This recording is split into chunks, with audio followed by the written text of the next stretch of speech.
the battery died. So we're going to get the two-parter in here.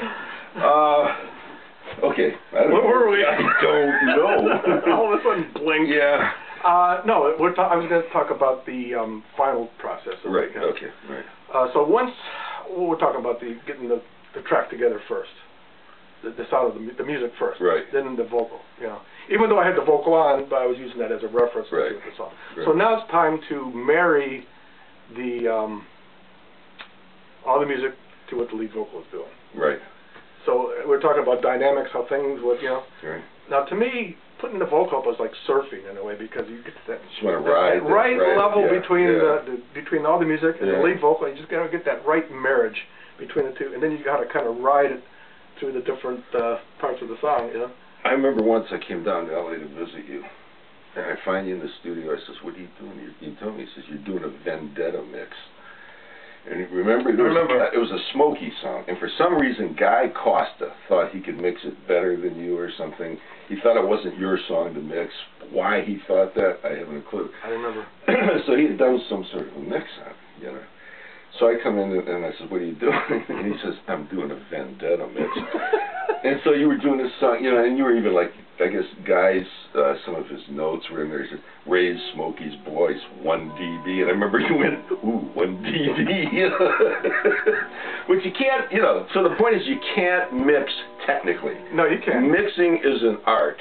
Mixing, you know, and like I say, you ride that fader, you ride that voice, you bring that voice, you know, you just carry it right with the track. You can't say, "Let's raise it a dB and let it go." You know, I mean, to me, the equipment, the equipment is the tools to do that. You know. I also remember we A/B'd that Guy's mix with the mix you finally ended. Oh, really? And I forgot it. Whenever your mix would come on, it was like I can almost see Smokey on stage. Oh, really? You accomplished the visual with the sound. Yeah. You know, I mean, it was just awesome. Then you listen to Guy's mix, it was like this flat little piece of crap. You know, then we'd A/B it back, and there's Smokey back on stage. It was really cool. Really cool. That kind of reminds me of the Chic album, Diana Ross. Which this comes up on the forum. This has come up on the forum often, so you can tell that story. Okay, you know, I've read a lot of things about it too, different things, you know, and you Google it and you can even find a lot of stuff, a lot of different articles about this whole thing that happened. Yeah. And what really happened was very simple, actually. I got a call. I was at the studio one day, and I was busy doing something, and Suzanne DePass, who was head of A&R at the time, calls me, and she says, "What are you doing?" I says, "I'm working. I'm mixing something." You know? I'm making money. Can you come over? Because the office, this is in Hollywood, the office was over on Sunset. Now, you know, from the studio. And the studio was like 2 miles away, over up on Romaine. Right. And I said, "You know, I can't right now. I'm busy with something." She said, "Well, I'm coming right over." You know, she brought me the test pressing of the Chic album. Where was it next? In New York? In New York or Philly, wherever. It's all done back east. Yeah. So she brought it over. She came in. We put the album on. She says, "I just want you to listen to this." You know. So I put it on. I'm listening, and then I start spotting, you know, different songs and stuff. But my first impression was, these mixes are really good. Yeah. They're clean. Right. You know, they're smooth. You know, and everything. And then as I was listening, now Suzanne didn't say anything to me. She just wanted me to listen. Right. You know. Right. I'm listening, and I says, "Well, yeah, these are good songs, these nice clean mixes, and everything." But it wasn't Diana Ross. Yeah. You know, just some, you know, some gopher guts were missing somewhere. You know what I mean? Yeah. It wasn't her. It was just too smooth for her. You know, she needed a little edge in there. You know? Well, you mean vocally it was bothering you, or just everything? No, the mixes. Oh, just the mixes. Okay. Yeah. All right. So I said that to Suzanne, and she says, "That's right."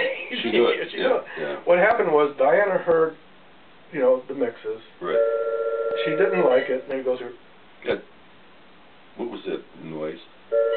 Oh, that was the other. Oh, it's the other phone. It's not camera's still ringing. Okay. Well, we'll let the machine pick it up. Well, anyway, Jesse, I'll have to run and get it. Yeah. Jesse's coming back from the East Coast today after a week, so and the way the airlines have been going is just driving us nuts. Anyway, this is Angel. Angel. Boy, you got all this stuff going on. I know. In your house. Let me see who it is. I'm doing well. Who's that? It's Bankhouse Dave. Dave, oh God, I'll send you an email. We're in the middle of filming. Bye, Dave. Anyway, okay, what was I talking about? Chic. Oh, Chic, yeah. Okay, yeah. So it just wasn't Diana Ross, you know. Yeah. And what happened was Diana heard the album. Yeah. She did not like the mixes. She had Barry listen to it. He didn't like the mixes. So they went to Suzanne, and then Suzanne to me, and Suzanne says, "We want you to remix the album." Yeah. And I says, "Okay, what do I do? What do you like?" She says, "Whatever you want to do. Just make an album. Just redo it, you know." Yeah. And I'll have their mixes as a reference to see, you know. Right. And I could do anything I want. So I started overdub some songs. I overdubbed some percussion stuff. Maybe another snare to. You went back into the studio with it? Yeah, just myself. And I had my assistant run the board while I was banging on. Oh, you were doing all this stuff. Oh yeah, I get the snare and do a backbeat. You know, just adding some extra things to extra songs I felt needed a little bit more guts to it. You know, and then I just remixed it, and I was alone the whole time. Except Diana came in a couple times. For a few minutes, she just wanted to listen, and she smiled, and we hugged, and then she left. You know, back to work. Give her a little pat. And I was having a good time with it because the songs are great. I mean, how long did it take you to do the whole project? I don't remember. I don't know, a couple weeks. Couple weeks, yeah. But the songs are really good songs. I mean, she could really write. Yeah. Those guys could really write good songs, you know. And they did a great job producing. But like I said, it wasn't. Just something was not quite something there. wasn't quite. It wasn't Diana yet. She was just the lead singer. She wasn't the star of the thing. You know? So then there was some upset. People were upset about. Well, Nile Rodgers and what's the other guy's name? Doesn't matter. Chic. Yeah. You know, they were upset that they had me remix the album because they thought, well, this is what we were trying to do. Yeah, everybody's got pride. But and they, have every right to be. You know? Sure. So they were. I heard they were going to do a lawsuit, because they said they had creative control of the thing, and here Barry's let me remix the album. And then meanwhile, the thing starts climbing the charts. Well, then they released the album, and that thing, the album shot to #1, like, boom, and there it was, #1, just stayed there for I forgot how long, went double platinum. Yeah, I guess. The first single that came out at the same time was Upside Down. Yeah. That flew up to the top 2 and stayed up there for God knows how long. Yeah. So what are they going to do? Withdraw the lawsuit. Can you imagine what the judge would say? Sue you for making $9 million. Yeah, the judge would say, you're suing them for what? Somebody remixed it? But, the interesting thing is, something we'll never know. If they released her the way it was, would it have been as successful? Would it have been better? Would it be even more successful? Yeah, you don't know. You don't know. Or would it have flopped? So who knows? There's no answering that question. But that's basically what happened. Yeah. I mean, I just remixed it out. Same thing happened when I was still in Detroit. I get a call from Barry one night, and he says, we just signed this kid group, and we just finished the album, got it mixed. I don't like any of the mixes. I'm going to have the tape send to you. I want you to mix the album. So I mixed this album, Jackson 5's first album. By myself in my mixing room, And, they had ABC, all those songs. Oh, God, And by the way, it's been mentioned on the forum you do a pretty good Barry Gordy. I do Barry? Where's that now? The secretary. One of them. The main secretary. Barry was a real... Yeah, there's stories. I had so much fun with him. Yeah. There's stories to tell about Barry, too. God. Yeah, in fact, there was even somebody on the forum wanted to hear some of the seamier stories. We probably got tucked away. I don't want no lawyer knocking on my door. We'll keep it as G-rated as possible. That's right. That's all I need is some lawyer thing, Got a couple offers. I said, we mentioned we needed a camera person. A couple people posted they do it for beer. They're in Monterey.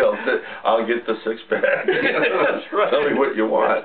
I don't know. What else you want? Anything else about mixing? We got about less than a minute. So, okay. All right. We got 10 minutes, right? Yeah. All right. Well, then that's. So basically, that's the story with that. And it's really feel. It's an art. It's all feel. It's not. I've known engineers that hated mixing. I loved that. Was my favorite. Oh, I would think that would be the best part. It all comes together. You've got everything's there. Now it's up to you to make it into something. Yeah. Well, we have about 20 seconds left, so I'm going to go turn the camera off. Sorry that the batteries died, but you guys get a little extra bonus in time on this one. Good talking to you. We'll do it some more. See you later.